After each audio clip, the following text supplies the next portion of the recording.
Muy buenos días. Bienvenidos sean a mi programa Fascinarte, transmitido desde el Campus 1 en la frecuencia de la Universidad Autónoma de Chihuahua, Radio Universidad, 106.9 FM. Aquí estamos transmitiendo este programa todos los lunes a las 11:30 de la mañana. Y el día de hoy tengo un homenaje a una construcción muy especial de nuestra ciudad. Yo creo que cada quien que pase por ahí nunca deja de maravillarse o sorprenderse con esta mole que se ha convertido en un hito de lo que es la parte centro-sur de nuestra ciudad capital, Chihuahua. Estoy hablando de la penitenciaría del Estado. ¿Por qué? ¿Por qué nos vamos a abocar en este programa de Historia del Arte a esta construcción el día de hoy? Porque precisamente hoy, 5 de febrero del 2018, está cumpliéndose los 120 años en que se colocó la primer piedra. Un 5 de febrero se colocó la primer piedra para esta construcción. Así que, pues empecemos con la historia, si les parece.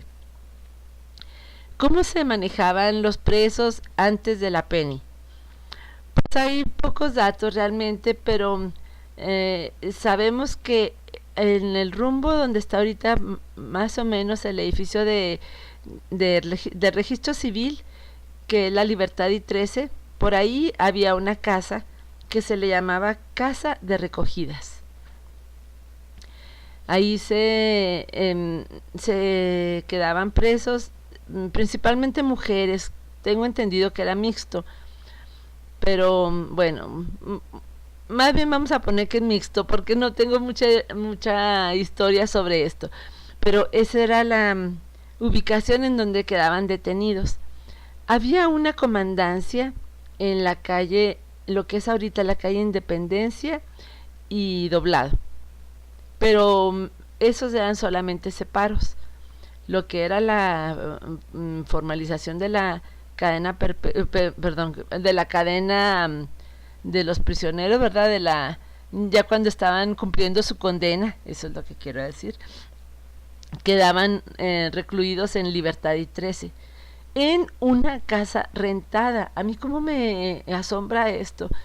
Llegó a ser insuficiente esta casa rentada y buscaron otra por ahí cerca para poder poner a otros reos, a otros internos, y otra vez vuelta a rentar.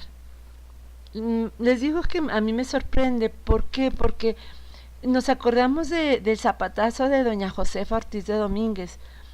¿Qué sucedió? Dio un zapatazo en su salón de costura que estaba en un segundo piso. Esa era la casa de los corregidores, es decir, la casa de los máximos poderes de la ciudad de Querétaro. Estoy hablando del tiempo preindependentista, donde se hicieron todas las confabulaciones, las conspiraciones de los insurgentes, de los primeros insurgentes. Y ella dio el zapatazo porque abajo, justamente abajo de su salón de costura, era la cárcel. Pues porque ahí eran los poderes y ahí mismo estaba en la cárcel.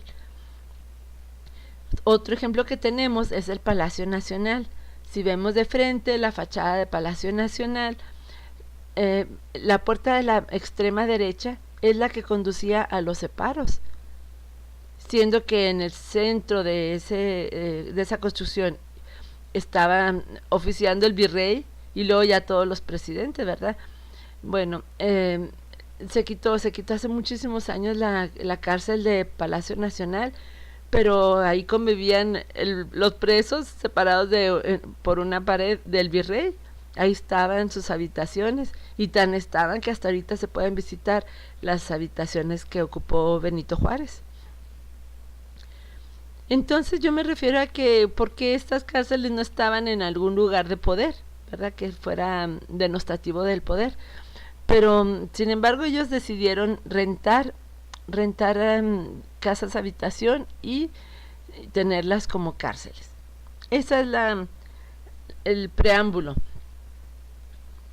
La idea de construir la penitenciaría en Chihuahua fue en 1875 por el gobernador Antonio Ochoa. pero el Congreso no la aprobó rápidamente, se tardó 16 años. Hasta 1891 quedó aprobada. Pues obvio que ya el gobernador Antonio Ochoa ya había entregado el cargo, ¿verdad? Y ahora el gobernador en este periodo fue Lauro Carrillo. Sin embargo, surgieron nuevos contratiempos hasta que le tocó al gobernador Miguel Ahumada hacerlo realidad, concretar el hecho de tener una prisión federal. Y bueno, la primer piedra se colocó el 5 de febrero de 1898. Al día de hoy son 120 años. Y en su momento fue un acto más de los festejos de aniversario de la Constitución de 1857 de esta ciudad. Esa colocación de la primer piedra fue un acto más de los festejos del aniversario de la Constitución de 1857. El gobernador, coronel Miguel Ahumada, él hizo muchas cosas en Chihuahua. Fue un gobernador impuesto desde el centro del país, y esto lo he platicado con mi amigo Chao de mi grupo de historia. Pero aunque fue impuesto, se puso a trabajar muy responsablemente y concretó la realización de la obra porfirista en Chihuahua, pues por supuesto, porque ese era el color de su partido, ¿verdad? Pero realmente creo que fue un periodo muy benigno para Chihuahua, el de Miguel Ahumada. Entonces él rápidamente contrató al ingeniero José Mondragón, que fue el ejecutor de la obra, y que costó un total de 530,070 pesos. La penitenciaría que hoy vemos en la calle 20 de noviembre, entre 18 y 24, en la colonia Pacífico, costó 530,070 pesos, siendo el ejecutor de la obra el ingeniero José Mondragón. La construcción duró 10 años y se inauguró el 15 de septiembre de 1908 por el gobernador Enrique Krill. Ya era gobernador Enrique C. Krill y él fue el que le tocó asistir a la develación de la placa e inaugurar el recinto. Ese mismo día se trasladaron los reos, se inicia el traslado de reos de la cárcel de la Libertad y 13 a la penitenciaría del Estado. Y la última crujía se estrenó en mayo de 1910. Estamos hablando de una construcción muy grande que le quedaba sobrada a la población que tuvieran esas dos casas que tenían rentadas. Así que yo me imagino que por eso se dilató el estreno de la última crujía. Es una construcción muy extensa, cuenta con una superficie de 17,280 metros cuadrados. El rectángulo amurallado es de 160 por 90 metros. Las esquinas están rematadas con garitones, que son los torreones que vemos, saltan a la vista ya que sobresalen del perímetro del trazo. ¿Por qué? Pues porque son propios para la vigilancia, ¿verdad? Ya que cuentan con aperturas que son las que se les llaman saeteras, también se les llaman ballesteras, que es por donde sacaban el rifle en dado caso de alguna defensa, ¿verdad? De necesitar defenderse.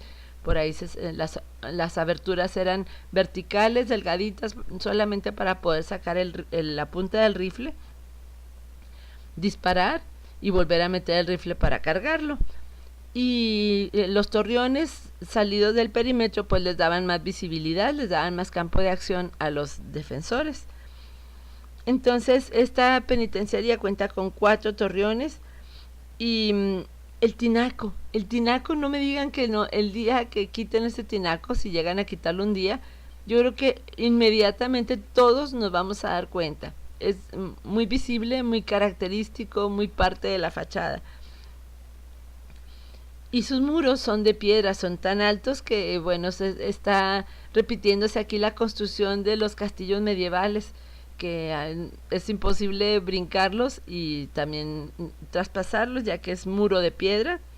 y los techos de de todas las crujías son de techos de concreto armado. Para la construcción se eligió un terreno en las afueras de la ciudad, lejos, lejos, lejos, lejos de la ciudad. ¿Qué pasó? Empezaron a construir la penitenciaría y casi al mismo tiempo llega el ferrocarril a Chihuahua, la estación del Chepe, la que va a la Sierra Tarahumara y que llega hasta Los Mochis y Topolobampo, y se instala detrás de la penitenciaría. Entonces no faltó el comerciante con buena visión, que luego empezaron a adquirir terrenos ahí cerca de tanto de la Peni como del Chepe, siendo más atractivo, mucho más atractivo estar cerca del Chepe, ¿verdad? De la afluencia que provoca. Entonces rápidamente se pobló todo alrededor y yo creo que son pocos los que recuerden, o bueno, ya no existirán, pero los que hayan recuperado el recuerdo de ver la penitenciaría aislada de la ciudad. Inmediatamente se pobló todo aquello, dando la génesis al barrio del Pacífico, se llamó. Ahora es Colonia Pacífico. Y luego hace 3 o 4 gobernadores la fundieron con el nombre de Colonia Santa Rita, pero todo el mundo sabemos que es la Colonia Pacífico.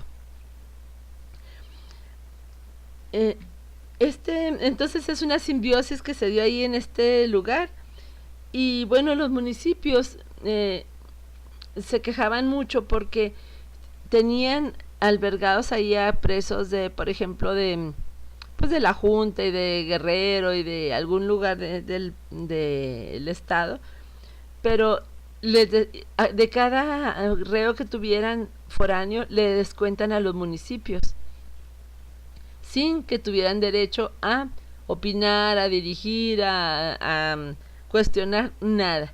Entonces ese fue un problema que hubo ahí.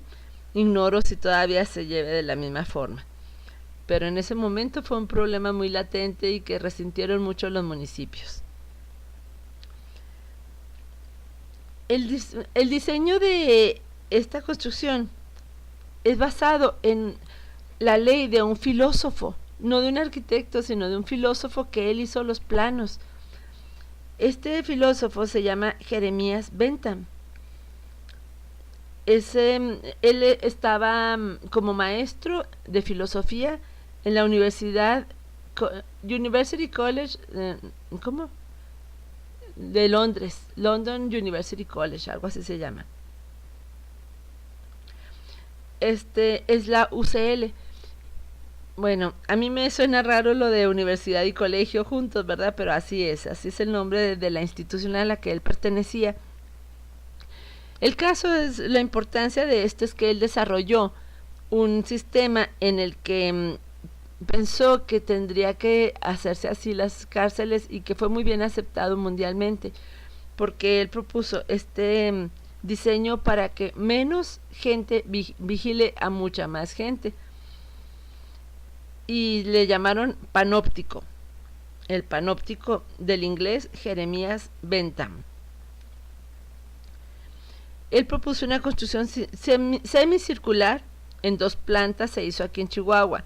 Sin embargo, él decía que esto se podría manejar hasta en 6 plantas, y los planos que él provee son planos en 6 plantas, en los cuales podría haber también, aparte de las crujías y de las áreas administrativas, pues que debería haber escuelas, baños de regaderas, hospital, cocinas, salas para los juzgados, y separar a los hombres de las mujeres.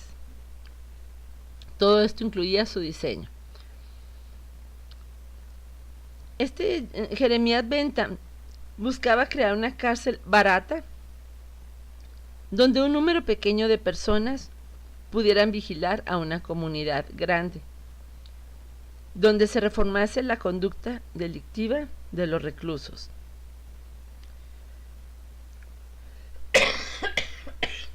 Perdón, tengo mucha tos. Cuidar del trato humano y que no implicara un gasto excesivo, pero al mismo tiempo que sirviese de advertencia a los hombres libres, alejándolos del delito. Y claro que sí sirve, porque pasas por ahí, pues llama la atención la construcción porque se ve que es de mucho tiempo atrás, pero nadie quisiera estar adentro, ¿verdad? Por supuesto, con aquellas murallas tan gigantes y también resguardadas. Lo siento, lo siento.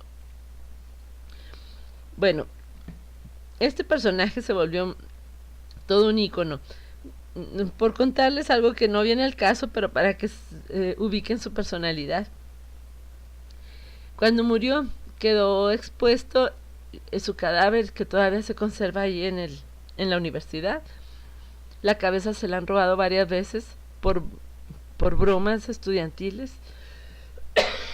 Finalmente la encontraron y está custodiada la cabeza. Pero su cadáver lo presentan en todas las reuniones de consejo de esta universidad. Y siempre que abren la reunión, lo nombran en la lista de asistente y incluyen la frase que dice: presente, pero sin derecho al voto. Ya no puede votar. Bueno, el panóptico, así le puso él a este diseño. Y el panóptico, les puse el video del panóptico en mi Facebook de Fascinarte para que lo pudieran observar. Consiste en una edificación circular, en cuyo anillo exterior se colocan las celdas, y en el interior una torre de 3 pisos. Las celdas tienen ventanas al fondo, no para que los presos tengan buena vista, no, es para crear el contraluz, para desde la torre central ver a contraluz la figura del reo que está haciendo, cómo está, ¿verdad? Si está dormido, si está inquieto, alguna cosa, estar vigilándolo.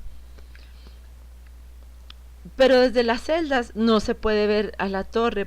¿Por qué? Porque se le colocan unas celosías, un tipo de celosías todo alrededor de la torre, para que no se note si hay gente o no hay gente en la torre.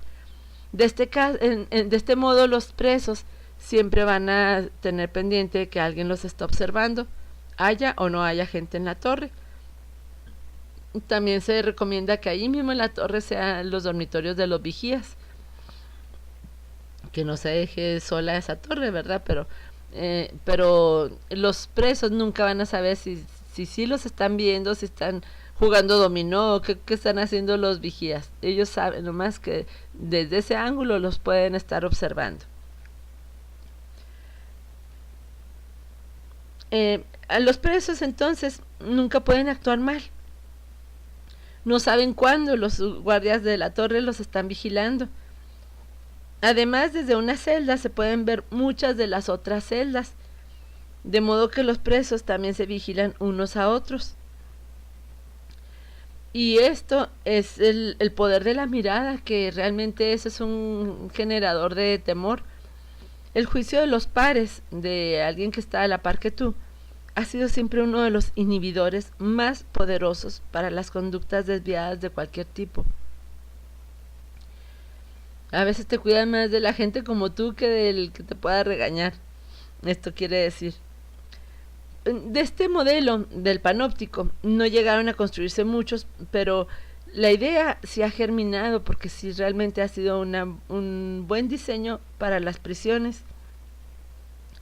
Y a la fecha ha evolucionado mucho desde entonces, ¿verdad? Panóptico. Panóptico, la palabra viene del griego y significa un solo golpe de vista.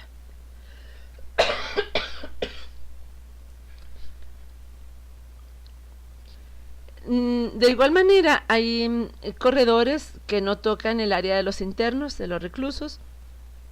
Si llega el director, entra directamente a sus oficinas a enterarse de los manejos, ¿verdad? Sin tener que exponerse a pasar por el área de reos.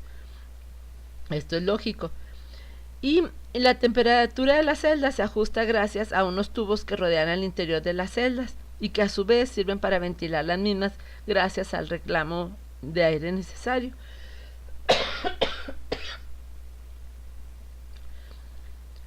Con este sistema se evita que los presos ejerzan violencia dentro de las cárceles y que los funcionarios de la cárcel no ejecuten actos de vejación o violencia ilimitada con los presos. Se está cuidando aquí también la actitud del carcelero, que no se excedan con los presos, ya que tienen la supervisión constante de un funcionario, por supuesto, de su jefe. Y otro punto notable del panóptico es la salud, la limpieza. Es completamente pulcro este diseño.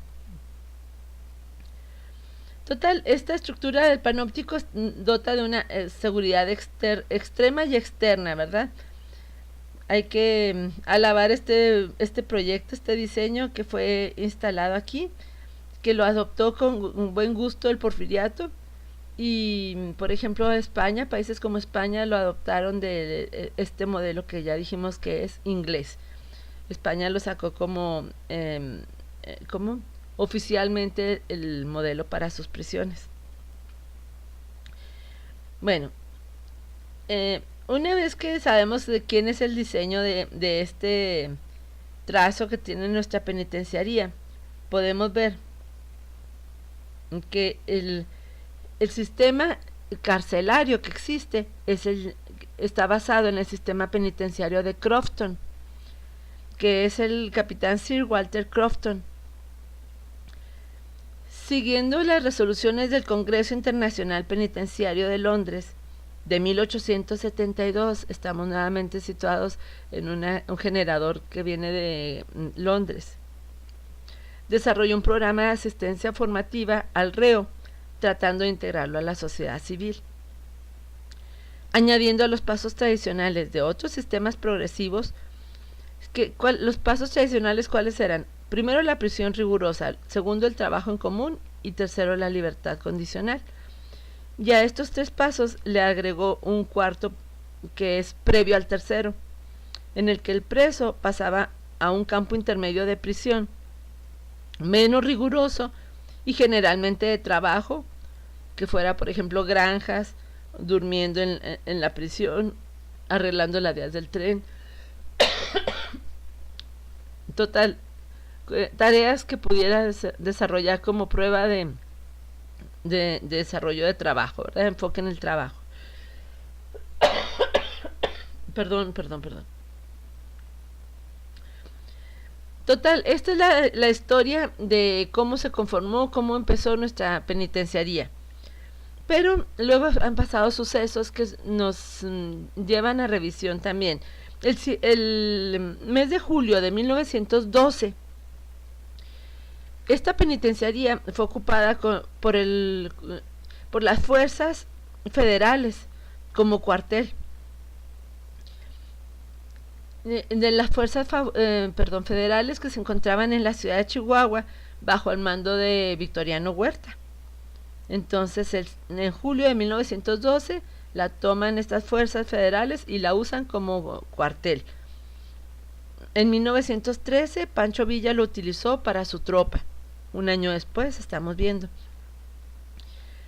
Y el 15 de septiembre de 1916, la penitenciaría fue tomada por la fuerza villista del general Martín López en una sola hora de combate para liberar a José Inés Salazar. Yo no sé qué pasaría con los torreones, con las saeteras que no se defendieron, y entró la fuerza villista y liberó a uno de los presos. También nos acordamos mucho de la vez que se fugaron los presos, sería como en los 1970, se fugaron varios presos y el barrio del Pacífico, hoy Colonia del Pacífico, estaban pues muy asustados de que se le fueran a meter por la azotea o se fueran a enfrentar con ellos, ¿verdad? Y resultó que creo que los encontraron escondidos en lo que fue el Cine Azteca. Hoy es un banco, el hermosísimo Cine Azteca. Eso me parece que fue durante el problema de los asaltos a los bancos, cuando destacó una mujer llamada Avelina. Les solicito más información porque así a poco me acuerdo, así como un bosquejo nada más de esta historia, pero aquí al calce en los comentarios pues podemos poner para ampliar esta historia y asentarla bien. Por último, tengo que cerrar este programa con el evento más importante que se ha vivido en esta prisión, que es el fusilamiento del general Felipe Ángeles en 1919. A Felipe Ángeles se le formó un consejo de guerra por haberse sumado a las fuerzas de Pancho Villa y fue sentenciado a la pena capital. Todo lo del consejo de guerra, sus presentaciones, audiencias se le llama ahora, fueron en lo que fue el Teatro de los Héroes, que debería estar ahorita contra esquina del Palacio de Gobierno. Un teatro hermosísimo que tuvimos y que lamentablemente por un siniestro, por un incendio, lo perdimos totalmente. Pero aquí les dejo fotos para que se gocen con esta construcción tan bella, incluso del vestíbulo y de las escaleras.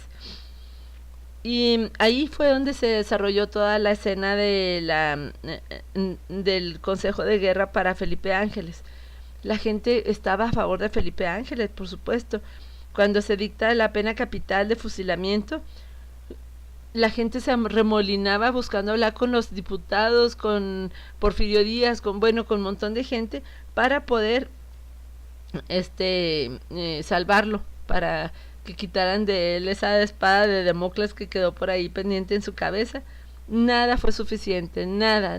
Los mejores personajes de Chihuahua o las multitudes abogaron por él y nada pudo salvarlo. El día de su fusilamiento fue el 26 de noviembre de 1919 en los muros de esta prisión de la Penitenciaría del Estado. Como testamento político dijo durante su juicio: mi muerte hará más bien a la causa democrática que todas las gestiones de mi vida. La sangre de los mártires fecundiza las buenas causas. Felipe Ángeles pidió como última voluntad dirigir él su pelotón. Y cuando le preguntaron que si deseaba alguna cosa, a la hora que llegó ahí para presentarlo ante el paredón, ¿desea usted algo, general? Dice, sí, ser fusilado de inmediato. Ya no la piensen más, ¿verdad? No me den más tiempo de sufrir. También se recuerda su frase célebre, dos frases célebres. Una dijo: ¿por qué temerle a la muerte si no le temo a la vida? Fíjense. Y la segunda frase fue que al final, ya cuando vio que ya empezaba el conteo para fusilarlo, dijo: quien a hierro mata, a hierro muere. Se sabe que el que mandó matar a Felipe Ángeles fue Venustiano Carranza. Cómo murió meses después en Tlaxcaltenango, Puebla, también acribillado. Felipe Ángeles, artillero, matemático, escritor, vivió y murió obsesionado por el legítimo temor de que Estados Unidos, país al cual sin embargo admiraba porque allá vivió un tiempo en el exilio, que Estados Unidos se apoderara de nuestro territorio, o al menos nos subordinara en nuestra soberanía mexicana.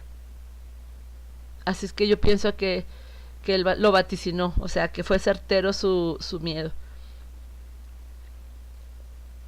Su adversario irreconocible fue desde 1914 Venustiano Carranza, y por su mano murió. Esta es la historia de nuestra penitenciaría.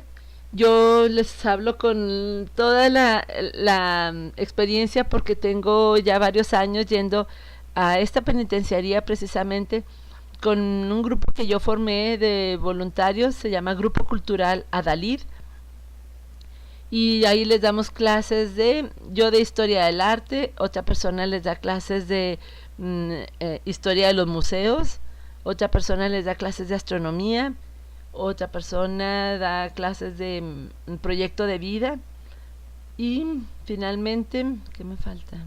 Hay varios. Bueno, ya no recuerdo bien qué. He de decirles que son los mejores alumnos que hemos tenido, pues porque no están distraídos con el celular, ni con las salidas al baño, ni con que estoy enferma, falté. son totalmente entregados a la clase, hacen sus tareas, pero que te asombras de cuánto tiempo le dedicaron a la tarea. Tienen unas ganas de aprender, más bien cambio el verbo, tienen una sed de aprender. Bueno, no es verbo el sed, tienen sed de aprender, eh, y, y pues realmente es un impulso muy fuerte para nosotros que cada yo estoy certificada ante la SEP y ante Secretaría de Trabajo y Previsión Social y tengo también certificación de CONOCER, que es el Consejo Nacional de Competencias. Entonces, lo que mi grupo extiende de clases a las clases que asisten ellos, que eso es voluntario, el interno que quiere apuntarse y asistir va, el que se apunta y no va, no pasa nada, pero el que se apunta y cumple con la clase, la tarea y participa, por cada hora que escucha nuestras clases se le aminora su sentencia. Es un proyecto que estamos haciendo, una labor social, ya tenemos muchos años, y este grupo se llama Adalid. Les proveemos de libros de lectura, les proveemos de todo lo cuanto podemos, y es solamente por voluntariado. Hasta aquí le dejamos, se acaba el tiempo del programa. Gracias por su sintonía, gracias, quédense con la programación de Radio Universidad, que siempre tiene programas culturales, y radio hablada. Adalid, me faltó decirles, es un sinónimo de caudillo. Significa el que ve porque no puede hacer nada por sí mismo, o el que ve por las causas nobles, justas, y nada más justo que tratar de la reinserción de las personas que están pugnando una condena. Acá los esperamos en la calle, al aire libre, para que vuelvan a empezar una vida plena, con nuevos enfoques, con metas y con más preparación para poder salir adelante y disfrutar de sus familias. 120 aniversario de la penitenciaría del estado de Chihuahua. Un día como hoy, 5 de febrero, pues la colocación de su primer piedra.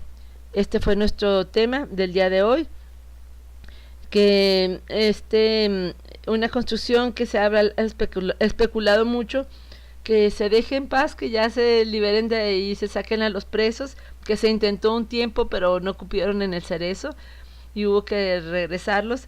Y en aquel tiempo me tocó a mí el proyecto de ver qué se podía hacer con la penitenciaría, y yo propuse, y de hecho dejé hecho el proyecto en Obras Públicas del Estado, que se hiciera un centro cultural con salas de cine pequeñas. Todavía no existían los Cinépolis ni nada de eso, con salas de cine pequeñas para diferentes emisiones, con bibliotecas, que le diera vida a esa área de la colonia del Pacífico, donde realmente del centro para el sur se ha olvidado totalmente a la población. Faltan muchos centros, malls, infraestructura que le dé vida a todas estas colonias de por acá.